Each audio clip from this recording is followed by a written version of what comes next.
Guardiola just got battered by Real Madrid in the Champions League, and heading back to the Premier League this weekend to face a relegation battle in West Ham. He actually drops this in the presser: "We are going to make massive rotations." Is he completely out of ideas? Or is he doing some wicked tactical smokescreen? Many veteran fans look at the fixtures and think the Sky Blues are definitely going to use West Ham as a punching bag this weekend, but ask yourselves honestly, when a heavy-legged, injury-ravaged giant crashes into a pack of desperate, red-eyed wolves fighting for survival, do you really still dare to blindly trust so-called on-paper strengths? Lads, drop a like and leave your mark.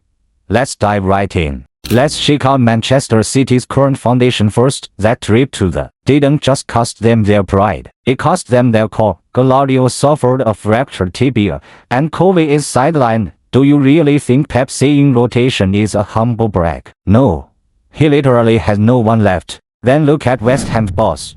Nuno, the old fox, was brutally directing his press conference at Adama starts. This human juggernaut only has one thing on his mind right now: how to physically eat City's depleted backline alive. This isn't your high-class tiki-taka anymore. This is pure, bare-knuckle English brawling. Right about now, the data nerds will jump out and blast meat brew. West Ham's defense is dead last in the Premier League. Their goal difference is a joke.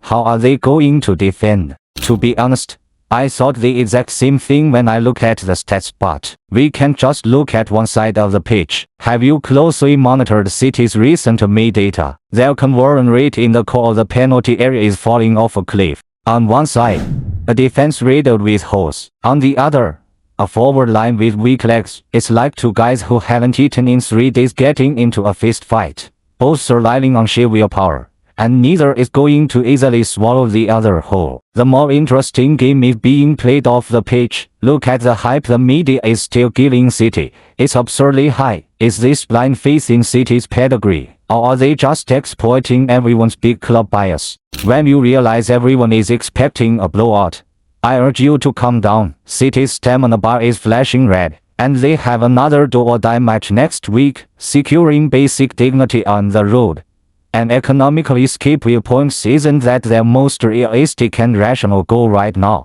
Let's catch our breath and pivot to the team that just shattered City at Real Madrid, having won the tough battle.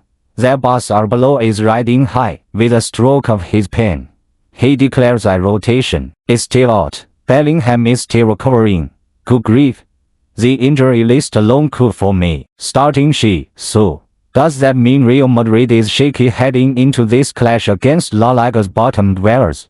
Elche. Let me tell you, absolutely do not fall for that illusion. Elche is a team that gives me a headache just watching them. Winless in 10, 1 foot already in the relegation zone, and yet their manager, Sarabia, is stubbornly planning to play build-up from the back at the brothers.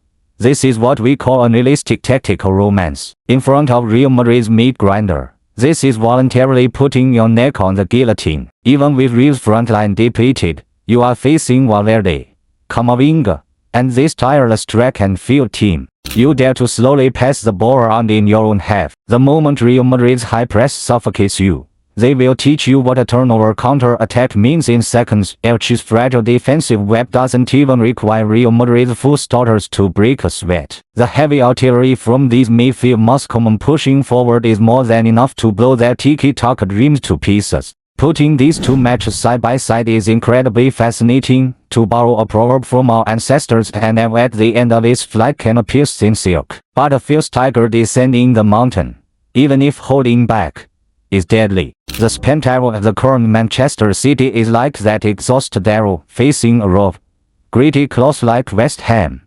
They have to calculate every penny and just survive the day. The descending tiger and Real Madrid, even with a depleted squad, when facing prey that willingly delivers itself to the door, a tiger using only 50% of its power is enough to make the opponent abandon all unrealistic fantasies. The weekend's beacons are about to be lit, brothers. What do you think? Will the Sky Blues show their defending champion grit in the London mud?